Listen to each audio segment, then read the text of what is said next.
Assalamu alaikum. Hi everyone. I hope you are doing well. Based on the بعد ما بزاف ديال friends and people asked me to create and to have and to make a video على حساب how to teach writing and how to teach reading. So this is the first video. As you can see, the topic is how to teach writing.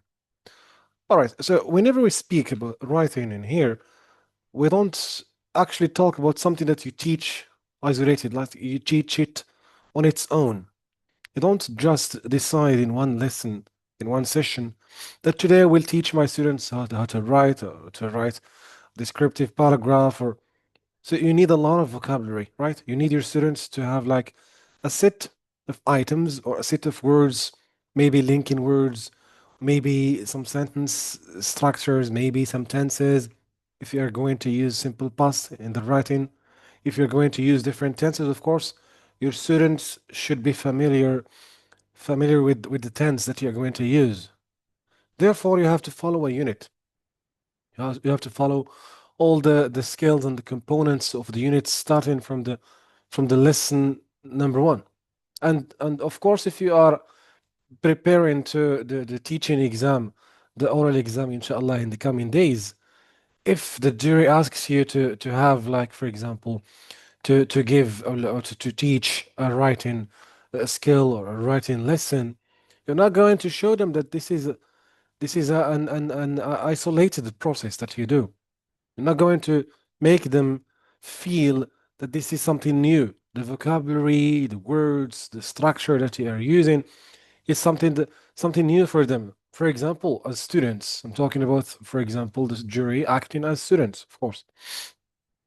You should elicit and you should pave the way to the students whenever you want to teach writing.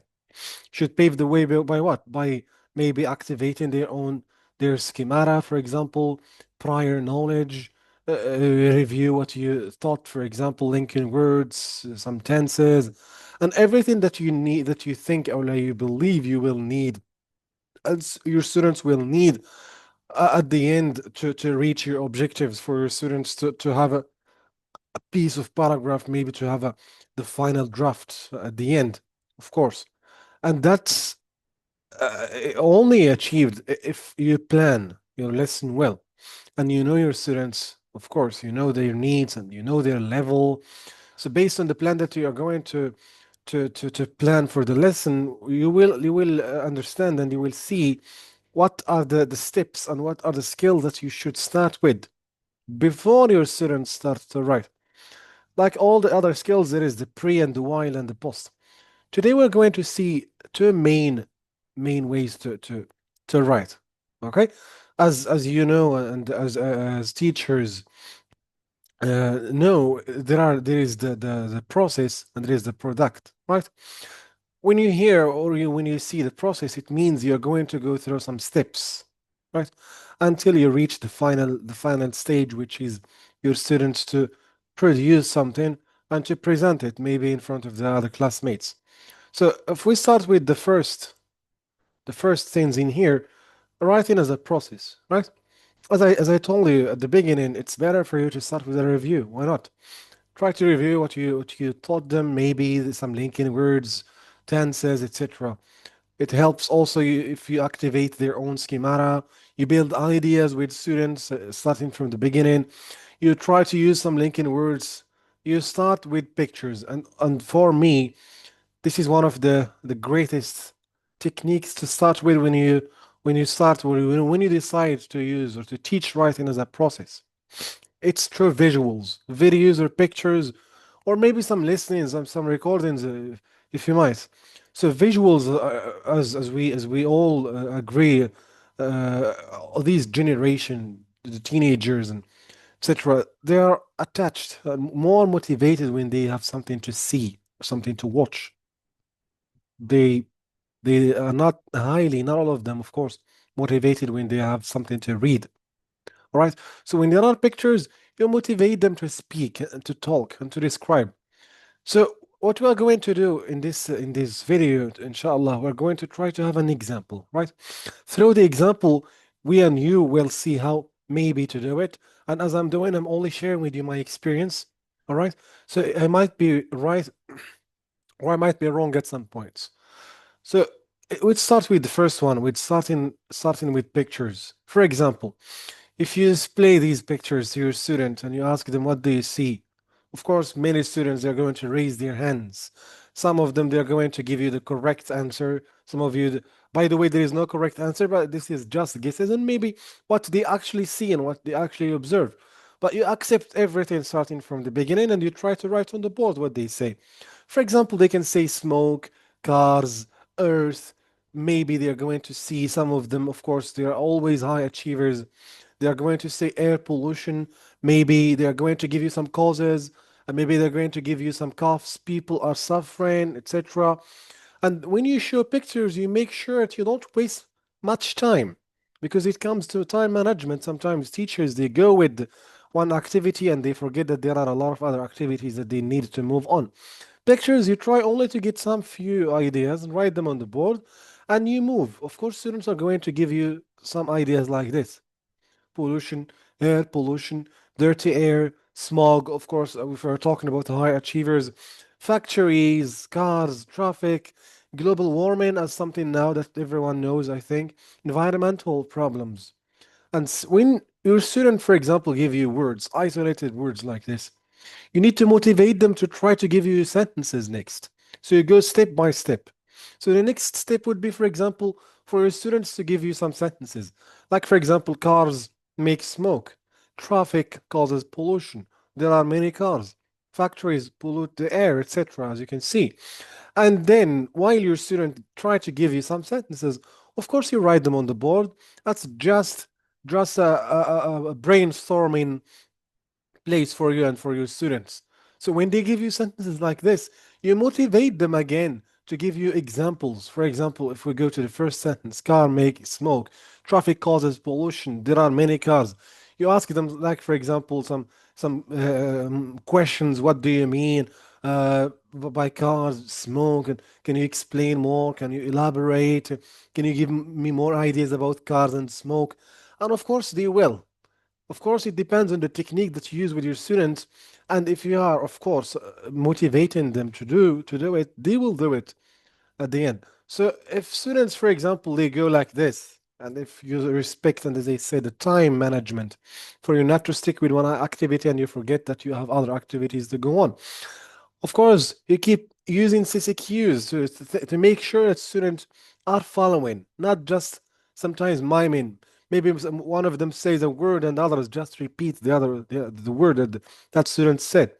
You have to ask some questions that you make sure that everyone is on track. They're following what you're doing. Next, making or giving more examples. For example, cars make smoke. Cars produce a lot of smoke. All cars make black smoke. Very simple sentences. You always try to make these routine or habits to motivate your students to give you very simple sentences. Subject, sometimes subject, verb, object. Right? By the time you teach them sometimes expressions and etc., and you get to other complex or maybe compound sentences, etc. It's by practice. Next, for example, traffic causes pollution. Heavy traffic causes a lot of pollution. As I said, writing cannot be an isolated process because all these words, maybe you taught them in a lesson or a unit that talks or speaks about the same things. So maybe they know the meaning of heavy, maybe they know the meaning of traffic. They already know what we mean by the cause and the effect, right? So they have these words. They don't, for example, have everything as blocked words that you need to keep explaining because we know that they will ask you what does it mean in Arabic and etc. And if it's a routine, if that's their own habit, it means they are not on the right track.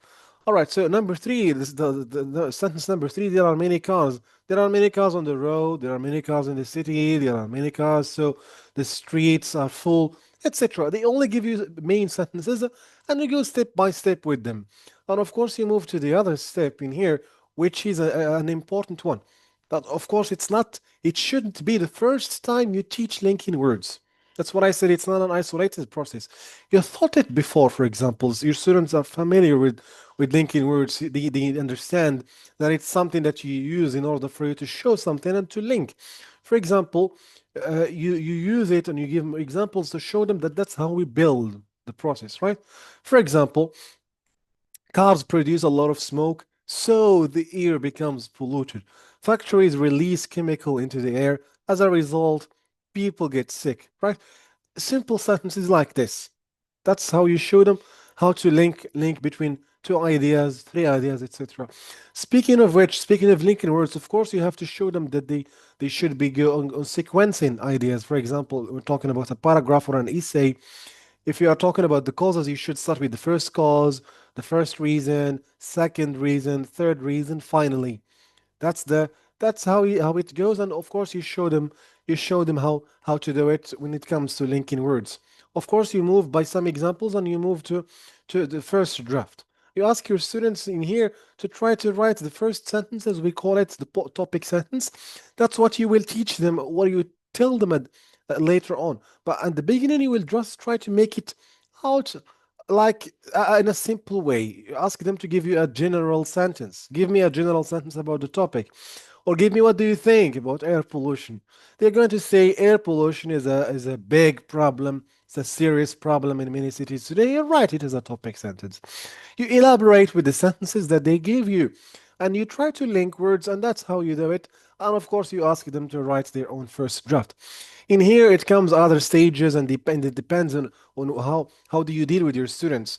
Maybe you ask them to work in pairs at the end, for example, to correct each other's, to try to see some grammatical mistakes, to try to see some punctuations. Of course, everything that you thought before. Now we move to the second one, of which is the writing as a product. When mean, for example, as a product, it means you bring the product, right? You bring the model. You show them a sample text, right? It's something that they see at the beginning. So you start like this, of course, the previous stages as we saw, you greetings, activating students, schemata, prior knowledge. Of course, it's something that you respect in your lesson plan as a maybe a warm-up or maybe the presentation stage. Later on, when we show the model or the sample in here, you study it, you analyze it bit by bit. Of course, maybe you ask your students to read it silently, or you do the reading at the beginning. So for your students to really get into the text, right?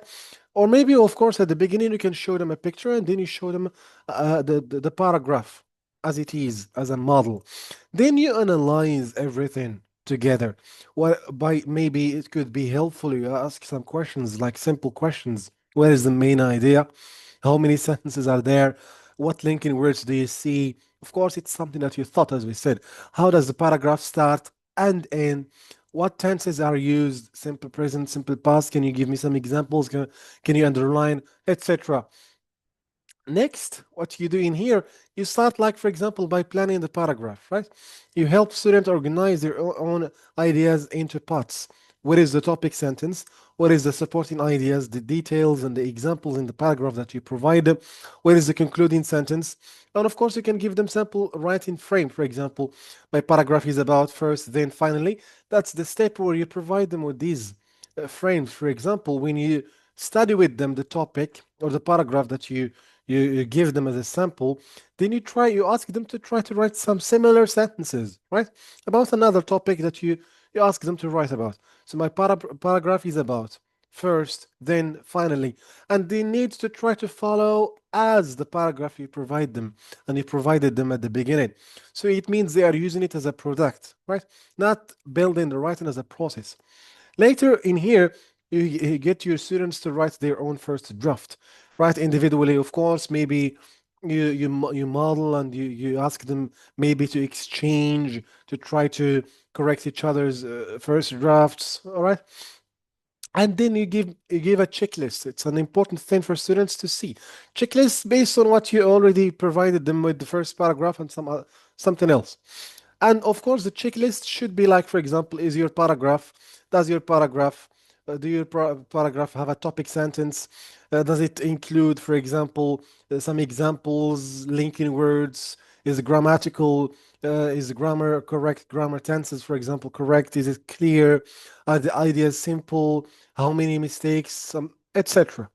And then you get them to write their own final product at the end. And that's how it goes when it comes to products, right? And if we would like to have like a how to do it, how to go with the product, go with maybe models. You give them the model, you analyze, you brainstorm, you plan. Then it comes to the first draft, you revise, and students they produce the final text. And that's how I see it and how I think. Of course, as a teacher, me as like you, maybe you have other techniques, better techniques, and feel free to share all those things in the comment section. And thank you very much for watching, and see you in the coming videos, inshallah.